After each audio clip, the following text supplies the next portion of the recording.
বাড়ির বাচ্চা থেকে বড় সকলেই পছন্দ করবে এমন এক রেসিপি নিয়ে হাজির হয়েছি তোমাদের কাছে। যদি বলি চাল গুঁড়ো আর রাঙা আলু দিয়ে এমন একটা পিঠে বানানো যায় যার বাইরেটা এরকম ক্রিস্পি এবং ভেতরটা রসালো আর স্বাদও সেই লেভেলের, তাহলে কি এমন রেসিপি তোমরা হাতছাড়া করবে? আমি তো করিনি, সেই জন্যই আমি বানিয়ে ফেলেছি রাঙা আলুর ভাজা পিঠে। এই পিঠেটা কিন্তু আমার বাড়ির সকলের অনেক পছন্দের। আর এই পিঠেটা করার সময় আজকে আমি টোকাটুকির গল্পটা আর একবার রিভাইজ করে নিলাম। টোকাটুকির গল্পতে একটা লাইন ছিল না, টোকা করছে টুকি খাচ্ছে, টুকি করছে টোকা খাচ্ছে। আমার সাথেও কিন্তু ঘটনাটা সেরকমই হয়েছে।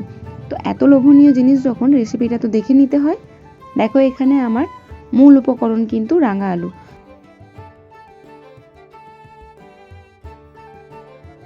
এখানে আমি 1.5 কেজি পরিমাণে রাঙা আলু নিয়েছি। রাঙা আলুর যে এই ভাঙা মুখগুলো আছে এগুলো কেটে বাদ দিতে হবে, এগুলোতে অনেক ময়লা থাকে। তাছাড়াও রাঙা আলুর গায়ে কিন্তু অনেক ময়লা থাকে, তো রাঙা আলুর ছালগুলোকে তার জন্য ভালো করে পরিষ্কার করা দরকার। আমি একটা চামচের সাহায্যে এভাবে গাগুলোকে ঘষে ঘষে রাঙা আলুর ছালটা তুলে নিচ্ছি। এটা ছুরির সাহায্যেও করা যায়, তোমরা চাইলে ছুরি দিয়েও করতে পারো। আর আমি এই মুখগুলো কেটে নেব, তাই এখন রেখে দিচ্ছি। আমি আরও একটা করে দেখালাম। তোমরা চাইলে কিন্তু এটা বঁটি দিয়েও ছালটা ছাড়িয়ে নিতে পারো, বা সেদ্ধ করার পরেও কিন্তু ছালটা ছাড়িয়ে নিতে পারো। তো আমি এভাবেই করলাম। এখন আমি এই ছাড়ানো রাঙা আলুগুলোকে দিয়ে দেব প্রেসার কুকারের মধ্যে।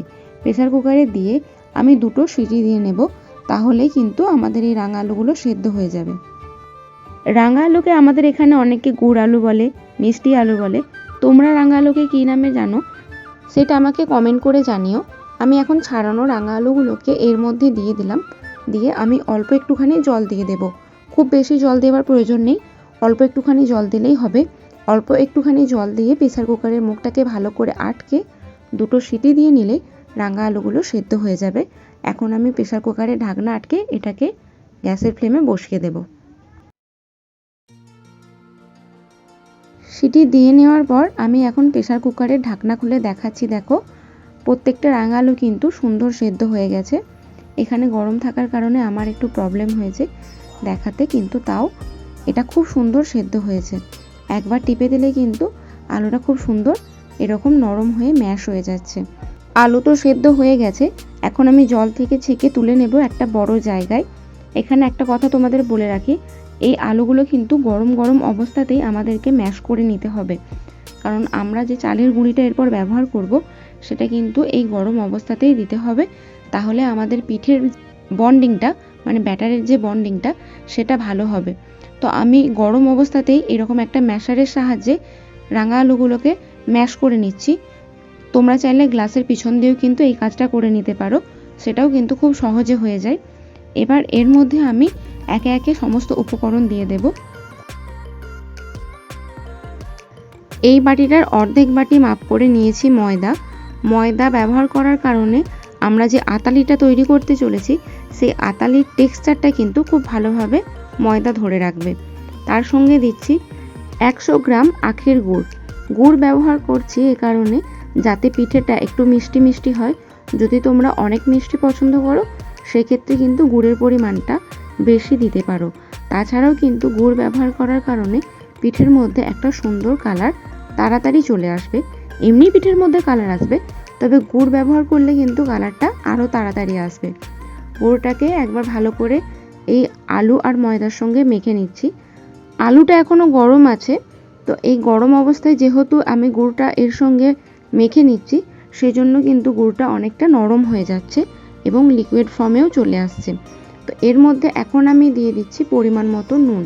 নুন দেওয়াটা কিন্তু অবশ্যই দরকার, কারণ নুন আমাদের এই পিঠের স্বাদটাকে ব্যালেন্স করবে।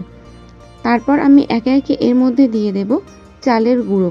যে বাটিটার মাপ করে আমি ময়দা নিয়েছি সেই বাটিটার মাপ করে কিন্তু আমি এখানে চাল গুঁড়োটা ব্যবহার করব। তাছাড়াও আমি এখানে 1.5 কেজি পরিমাণের রাঙা আলু নিয়েছি। তো আলুটা মাখতে আমার যতটা গুড়ের প্রয়োজন পড়বে সেই গুড়ের মাপটা তোমাদের সঙ্গে ভালোভাবে শেয়ার করতে পারি যাতে, সেজন্যই কিন্তু আমি এখানে বাটি মাপ করে গুঁড়িটা ব্যবহার করছি। তো এখানে এই ব্যাটারটা মাখানোর জন্য আমার মোট 3.5 বাটির মতো চাল গুঁড়োর প্রয়োজন হয়েছে। তোমরা দেখতে পাচ্ছ আমি 1 বাটি করে চালের গুঁড়ো দিচ্ছি আর ব্যাটারটাকে ভালো করে মেখে নিচ্ছি। এই ক্ষেত্রে আমার বুঝতে সুবিধা হচ্ছে এই ব্যাটারটাকে ঠিকঠাক একটা ব্যাটারে আনার জন্য আমার কতটা পরিমাণ চাল গুঁড়োর প্রয়োজন পড়ছে। তো তোমরাও কিন্তু এভাবেই কোনো একটা জায়গার সাহায্যে মাপ করে চালের গুঁড়োটা ব্যবহার করো।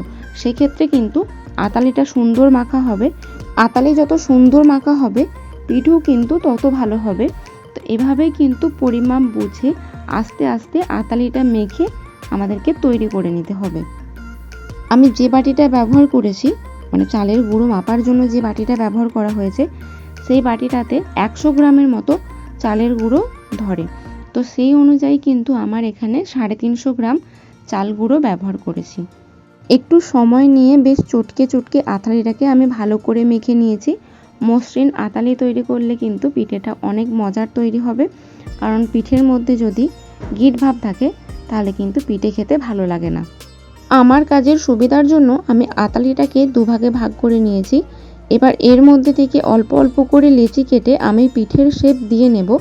যেহেতু পিঠেগুলো বানাতে অনেকটা সময় লাগবে, তাই আতালিটা যাতে শুকিয়ে না যায় সেজন্যই আমি এর মধ্যে থেকে অল্প একটু আতালি কেটে নিয়ে বাকি আতালিটাকে আমি রেখে দিলাম ঢাকা চাপা দিয়ে, যাতে করে আমার পিঠে বানানোর সময় আতালিটা শুকিয়ে না পড়ে। সে কারণেই কিন্তু আমি আতালিটাকে ঢেকে রাখলাম। তারপর আতালি থেকে অল্প একটুখানি লেচির মতো কেটে দু হাতের তালুতে ঘুরিয়ে আমি একটা সুন্দর শেপ দিয়ে নিলাম। তারপর ওই একই প্রসেসে আমি আরও একটা শেপ দিয়ে তোমাদের দেখাচ্ছি। তোমাদের যেটা সুবিধা তোমরা সেই শেপেই কিন্তু পিঠেটা তৈরি করতে পারো, বা তোমরা যদি চাও নিজেদের মন মতোও কিন্তু পিঠেটার ডিজাইন বানাতে পারো। এভাবেই আমি একে একে সব পিঠে বানিয়ে নেব। আমি একে একে কিন্তু সমস্ত পিঠে তৈরি করে নিয়েছি। এবার এগুলোকে ভেজে নেব। তো তার জন্য আমি কড়াইয়ে দিয়ে নিয়েছি তেল। তেল ভালো মতো গরম হয়ে গেলে একে একে আমি পিঠেগুলো এর মধ্যে দিয়ে দেব। তো যেহেতু আমি ডুবো তেলে পিঠেগুলো ভাজবো, তো তার জন্য আমি এখানে একটু বেশি পরিমাণেরই সাদা তেল নিয়েছি। তারপর তেলটাকে ভালো করে গরম করে নিয়ে আঁচটাকে মিডিয়াম টু হাইয়ে রেখেই আমি পিঠেগুলোকে ভেজে নিচ্ছি। এখানে একটা সাবধানতা তোমাদেরকে বলে রাখি, এই পিঠেগুলো কিন্তু কখনোই তোমরা লো ফ্লেমে ভাজবে না। সেক্ষেত্রে কিন্তু পিঠে ফেটে গিয়ে তেল ছিটকে আসার সম্ভাবনা থাকে। কিছুক্ষণ সময় ভাজার পর দেখবে পিঠেগুলো এরকম গোল্ডেন ব্রাউন কালার হয়ে এসেছে। তো তখন পিঠেগুলোকে তুলে নেবে। এখন আমি তেল ছড়িয়ে পিঠেগুলোকে তুলে নিচ্ছি। ঠিক একইভাবেই আমি বাকি পিঠেগুলোকে ভেজে নেব। এই পিঠেটা দুভাবে বানানো যায়। যেটা আমি বানালাম সেটা একটা পদ্ধতি, আর একটা পদ্ধতি আছে যেটাতে কিন্তু এই পিঠের মধ্যে নারকেলের পুর ভরা হয়। যদি তোমরা সেই রেসিপিটা দেখতে চাও তাহলে আমাকে কমেন্ট করে জানিও। যদি তোমাদের বেশি বেশি কমেন্ট আসে তাহলে কিন্তু অবশ্যই আমি সেই পিঠেটা বানিয়ে দেখাবো।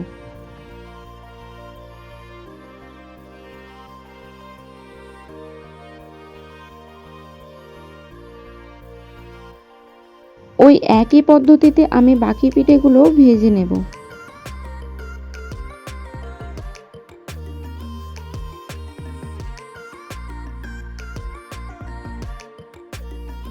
তাহলে দেখে নিলে আজকের ভাজা পিঠের রেসিপি। আশা করব ভিডিওটি তোমাদের ভালো লেগেছে। যদি ভিডিওটি ভালো লেগে থাকে তাহলে অবশ্যই ভিডিওটিতে একটি লাইক করো।